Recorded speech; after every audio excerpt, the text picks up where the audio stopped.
wabarakatuh. Selamat siang, salam sejahtera untuk kita semua. Halo sahabat Bawaslu dimanapun Anda berada, khususnya di wilayah Tasikmalaya nih ya, Sampurasun. Oke, baik. Hari ini hari yang amat sangat spesial. Karena apa?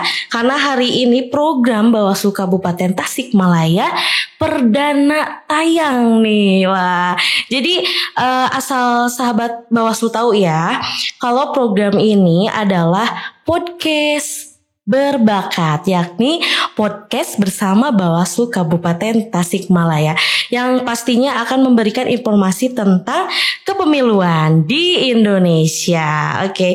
Dan pastinya nih sahabat Bawaslu harus tahu juga, karena Bawaslu Kabupaten Tasikmalaya ini punya beberapa media sosial yang wajib sekali di-follow, diikuti ya oleh seluruh rakyat Indonesia ya. Dan pastinya nih yang suka main Instagram boleh di-follow di @bawaslukabtasikmalaya, juga di Twitternya di @bawaslukabtasik, dan di fanpage Facebooknya di Bawaslu Kabupaten Tasikmalaya. So jangan lupa di follow ya rame-rame, oke? Dan pastinya nih sebelum ke intinya, saya perkenalkan dulu. Saya staf Bawaslu Kabupaten Tasikmalaya, Yusti Astiarini, bisa dipanggil Arin Boay aja ya. Arin Boay, oke. Dan saya hari ini tidak sendiri, karena di samping saya ada seseorang yang luar biasa spesial banget. Oke, dan langsung aja ya, Bapak Muhammad Abdu SSI. Iya, Bapak selamat siang. Selamat siang Ari. Oke, Bapak gimana nih kabarnya hari ini? Alhamdulillah baik. Semua baik sehat, ya Pak ya. Alhamdulillah sehat. Hati, jiwa, dan dompet baik ya, Pak. Jasmani dan rohani yang ikut dompet-dompet. Iya ya. Nah, jadi asal sahabat Bawaslu tahu ya, kalau misalkan Bapak Abdu ini adalah pimpinan Bawaslu Kabupaten Tasikmalaya, dan beliau ini menjabat sebagai anggota ya di Divisi Hukum dan Penyelesaian Sengketa. Iya, betul sekali Ari. Oke. Dan Pak, pastinya sahabat Bawaslu pengen tahu nih, pengalaman Bapak di kepemiluan ini udah berapa lama gitu? Pengalamannya sebetulnya sudah dari tahun 2009. Wah, lama ya. Iya. Tapi kalau di Bawaslu dari tahun 2018. Berarti sekarang sudah 4 tahun lah. 4 tahun. Sudah 4 tahun. Jalan menuju ke 5 tahun. Oke, pastinya udah berpengalaman banget ya Pak ya, melewati luka-liku perjalanan di pengawas pemilu ya. Iya. Oke, dan mungkin ya Pak untuk kali ini sekarang lagi rame banget gitu kan, karena kita sebentar lagi akan menghadapi pesta demokrasi di tahun 2024 ya. Iya. Secara serentak ya Pak ya. Iya. Nah, iya, kalau misalkan berbicara mengenai tahun politik gitu kan Pak. Nah, sudah sampai mana nih tahapan pemilu saat ini?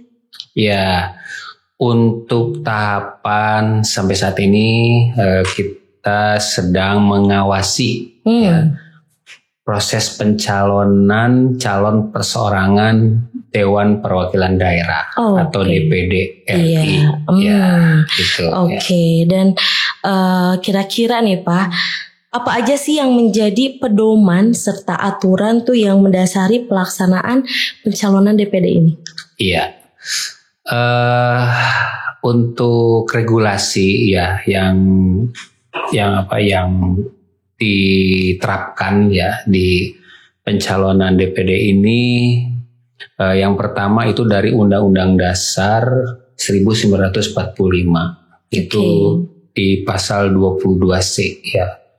Dari ayat 1 sampai 4 ya, dikatakan bahwa Dewan Perwakilan Daerah itu dipilih ya melalui pemilihan umum, itu melalui perwakilannya di tingkat provinsi. Iya. Ya. Itu di Undang-Undang Dasar tahun 1945. Nah, kemudian ada lagi di Undang-Undang 7 tahun 2017 gitu yang menyatakan bahwa Dewan Perwakilan Daerah juga sama ada dilaksanakan pemilihan umum gitu, dan juga di turunannya ke bawah ya itu di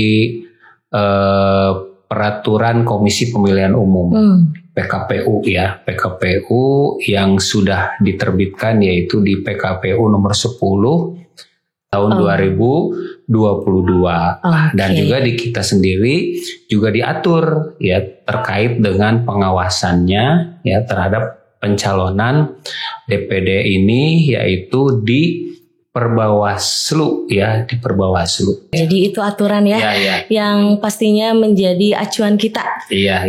Oke, dan selanjutnya nih Pak ya. Nah, dalam tahapan ini nih, apa aja sih tahapan-tahapan dalam pencalonan DPD?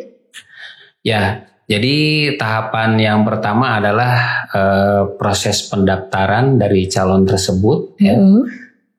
Kemudian dari pendaftaran itu nanti ada yang mengharuskan calon dukungan minimal untuk calon DPD tersebut, yang itu yang harus terpenuhi. Itu diantaranya gitu ya. Oke. Setelah tahapan-tahapan pencalonan DPD ya Pak. Nah, tujuan pengawasan kita tuh apa sih dalam pencalonan DPD ini? Ya, jadi tujuan kita dalam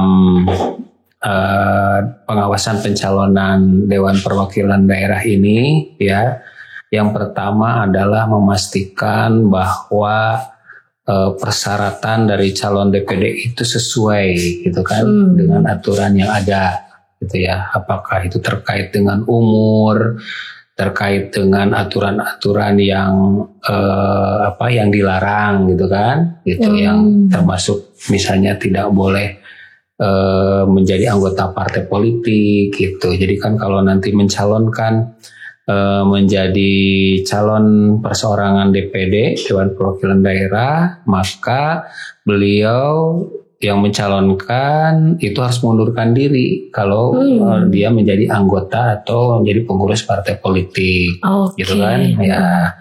Kemudian yang kedua ya itu adalah untuk persyaratan dukungan minimal, ya persyaratan dukungan minimal karena di situ ada persyaratan tersendiri, gitu kan? Di antaranya kalau di kita ya di Provinsi Jawa Barat karena penduduknya itu kurang lebih 40 juta lebih gitu ya. Nah, maka aturan untuk dukungan minimal itu 5.000 minimal gitu ya. Gitu. Itu selain selain persyaratan-persyaratan yang lain gitu kan. Kalau yang lain itu kan ada diantaranya misalnya kalau kurang dari 1 juta itu 1.000 gitu kan, dan lain-lain. Kalau ini kan jumlah penduduknya karena lebih dari 15 juta gitu kan, lebih dari 15 juta, maka dukungan minimalnya atau pendukung yang mendukung calon tersebut itu minimal 5.000 gitu ya. Kemudian itu juga harus tersebar di 50% dari jumlah provinsi tersebut, karena untuk pencalonan DPD itu kan di tingkat provinsi ya, di masing-masing provinsi yang nanti kan di penetapannya itu nanti di tingkat RI, jadi DPD-nya DPD RI gitu kan. Ya, dan dari masing-masing provinsi itu diambil 4 ditetapkan jadi 4 anggota DPD dari masing-masing provinsi Oke. gitu ya. Oke, jadi itu dia tahapan-tahapan pencalonan DPD ya Pak. Iya. Nah, sahabat Bawaslu nih ya, kita kan di Badan Pengawas Pemilu ya Pak ya. Nah, dalam pencalonan DPD ini apa sih yang menjadi tugas pengawas pemilu gitu? Oh iya. Nah, untuk tugas kita ya, diantaranya adalah memastikan bahwa calon tersebut ya yang didukung oleh pendukungnya gitu ya. Jadi si pendukungnya itu tidak bukan yang dipalsukan, itu kan yang pertama gitu ya. Tidak ada pemalsuan data gitu ya terkait dukungan minimalnya gitu. Kemudian juga yang selanjutnya adalah bahwa si pendukung tersebut juga tidak merasa dicatut gitu ya, atau kalau istilah bahasa Sundanya itu adalah tulis tonggong gitu ya. Jadi tanpa diketahui oleh masyarakat atau penduduk ya, itu ternyata namanya itu dimasukkan menjadi menjadi pendukung gitu, pendukung calon tersebut. Jadi itu memastikan itu gitu kan. Selain yang tadi juga bahwa calon tersebut itu sesuai dengan persyaratan gitu kan, persyaratan terkait usia minimal gitu kan, persyaratan ya yang lain-lainnya ya, bahwa misalnya dia harus mencalonkan itu berada di wilayah pemilihan tersebut gitu kan diantaranya. Nah diantaranya yang itu ya yang terkait dengan dengan pendukung gitu ya, yang apakah itu dipalsukan atau merasa dicatut gitu. Itu yang pertama. Gitu. Oh jadi kita harus tetap mengawasi ya Pak. Jadi langsung gitu Pak, terjun langsung gitu. Iya. Jadi kan dalam tahapan itu kan ada proses pendaftaran dulu, gitu kan. Si calon DPD itu mereka akan mendaftar ke KPU. Nah, setelah itu nanti akan diproses oleh KPU, gitu kan. Kemudian nanti ada proses verifikasi, gitu kan. Nah, proses verifikasi itu dilakukan secara administrasi, ya, namanya verifikasi administrasi atau Vermin, gitu kan. Itu dilihat 5 kesesuaian, ya, diantaranya dilihat 5 kesesuaian. Yang pertama kesesuaian ya di KTP-nya pendukung, gitu kan, tentang data-data pendukungnya itu dilihat apakah betul yang mendukungnya itu yang bersangkutan, gitu ya. Kemudian yang kedua kesesuaian antara data pendukungnya dengan rekap di formulir F1, gitu kan. Nah, kemudian yang ketiga kesesuaian pendukungnya itu berada di wilayah pemilihan yang di tingkat provinsi, gitu kan, berada di tingkat provinsi gitu. Kemudian yang keempat adalah kesesuaian apakah yang bersangkutan itu masuk ke dalam daftar pemilih atau tidak, atau punya hak pilih atau tidak, gitu kan. Kemudian yang selanjutnya itu kesesuaian apakah pendukungnya itu ganda atau tidak. Ya, artinya si nama tersebut tidak berada di beberapa calon DPD yang lain gitu. Jadi satu nama hanya satu yang berasal di di calon DPD tersebut. Wah, luar biasa memang ya untuk mengawasi pencalonan DPD ini ya Pak ya. Iya, betul. Nah, mungkin sahabat Bawaslu juga pengen tahu nih Pak ya. Iya. Ini karena nggak di wilayah Tasikmalaya aja, karena yang nonton seluruh Indonesia ya Pak ya. Oke. Nah, untuk strategi pengawasan Bawaslu Kabupaten Tasikmalaya sendiri itu seperti apa sih strateginya? Iya.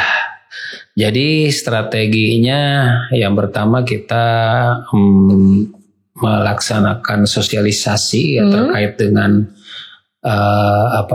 terkait dengan tahapan pencalonan DPD ini, gitu kan. Jadi memberitahukan bahwa tahapan sekarang ini sedang ada pendaftaran, verifikasi dan penetapan calon persorangan DPD RI, ya, Dewan Perwakilan Daerah Republik Indonesia. Itu yang pertama. Yang kedua itu mensosialisasikan kepada masyarakat jika ada masyarakat yang dijadikan pendukung tetapi merasa tidak mendukung calon DPD tersebut, gitu. Sehingga di kami membuka posko pengaduan, gitu kan, membuka posko pengaduan terkait dengan hal tersebut. Gitu. Jadi masyarakat nanti kalau merasa namanya itu ya ternyata tercantum di syarat dukungan calon DPD dan merasa tidak mendukung, gitu ya, maka silahkan untuk melakukan pengaduan ya kepada kami, gitu. Kami membuka posko pengaduan ya secara online, gitu ya. Iya. Oke, jadi itu strategi sahabat Bawaslu ya. Karena memang Kabupaten Tasikmalaya sendiri itu ada 39 kecamatan ya Pak ya. Iya, betul. Nah, banyak sekali. Jadi tugas Bawaslu ya lumayan gitu ya Pak ya. Iya. Karena kita wilayahnya jauh-jauh ya Pak ya. Jauh. Ya, ada yang jaraknya itu sampai 3 jam. 3 jam, gitu kan. Jadi bisa nyampe malam di sana ya Pak ya. Iya, jadi kita kalau ke sana harus bermalam gitu ya, sebelumnya atau sesudahnya gitu kan. Gitu. Aduh, lumayan lah. Tidak bisa pulang pergi karena capek capek ya Pak ya. Gitu. Oke Bapak, aduh bentar lupa lagi pertanyaan. Gini loh, sahabat Bawaslu pengen tahu ya. Karena mungkin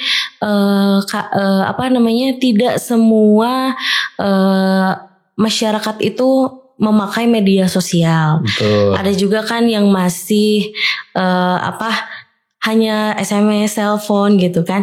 Nah, kalau misalkan ada masyarakat yang dicatut namanya tanpa sepengetahuan masyarakat itu sendiri, kerugiannya itu apa sih Pak? Ya, jadi dari kerugiannya sih sebetulnya kalau secara material tidak ada ya, gitu. Cuma kalau dari segi moral ya, gitu kan, karena yang namanya pencatutan, yang namanya pemalsuan kan ada undang-undangnya, ada aturannya, gitu kan. Jadi berarti kan namanya itu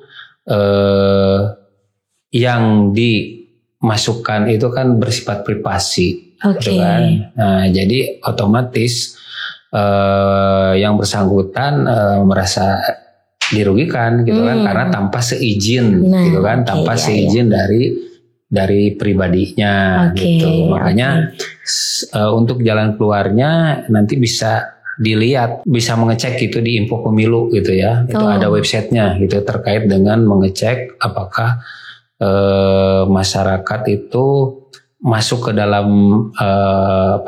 dukungan calon DPD tersebut atau tidak. Gitu. Ya. Nah gitu sahabat Bawaslu ya.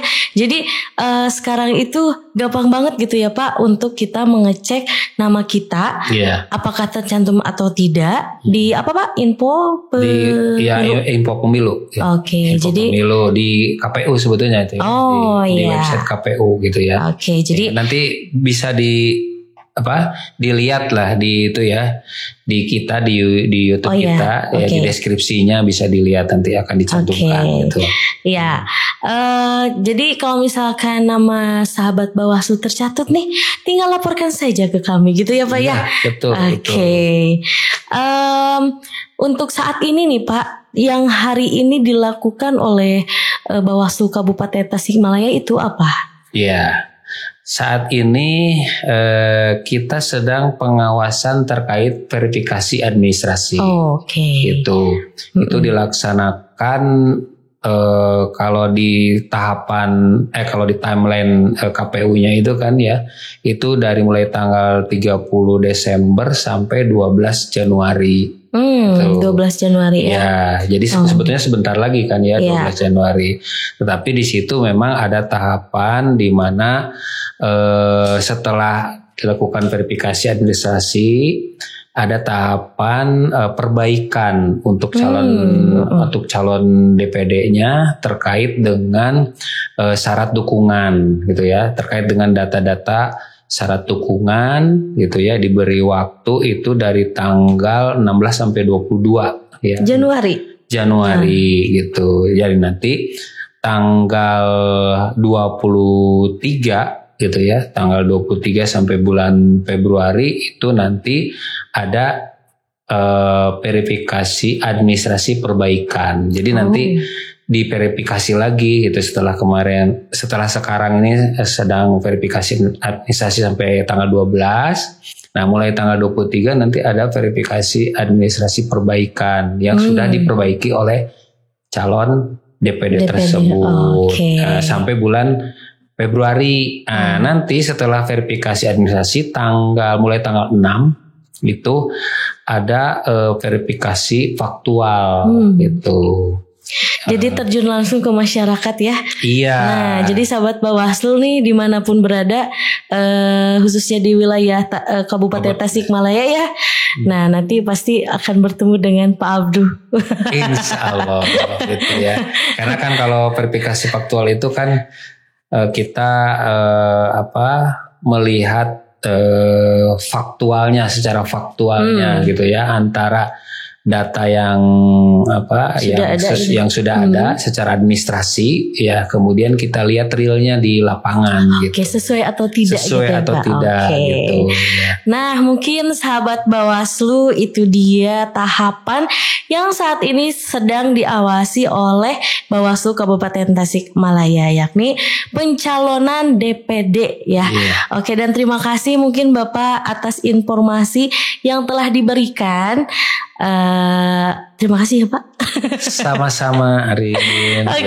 Itu dia sahabat Bawaslu, informasi dari narasumber kita kali ini, Bapak Muhammad Abdul SSI. Dan pastinya nantikan episode selanjutnya di podcast Berbakat bersama Bawaslu Kabupaten Tasikmalaya. Jangan lupa di follow dulu ya medsosnya, dan kita punya tagline ya Pak ya. Iya, siap. Bersama rakyat, awasi pemilu. Bersama Bawaslu, tegakkan keadilan pemilu. Saya Arin Boai pamit undur diri. Salam awas. Wassalamualaikum warahmatullahi wabarakatuh.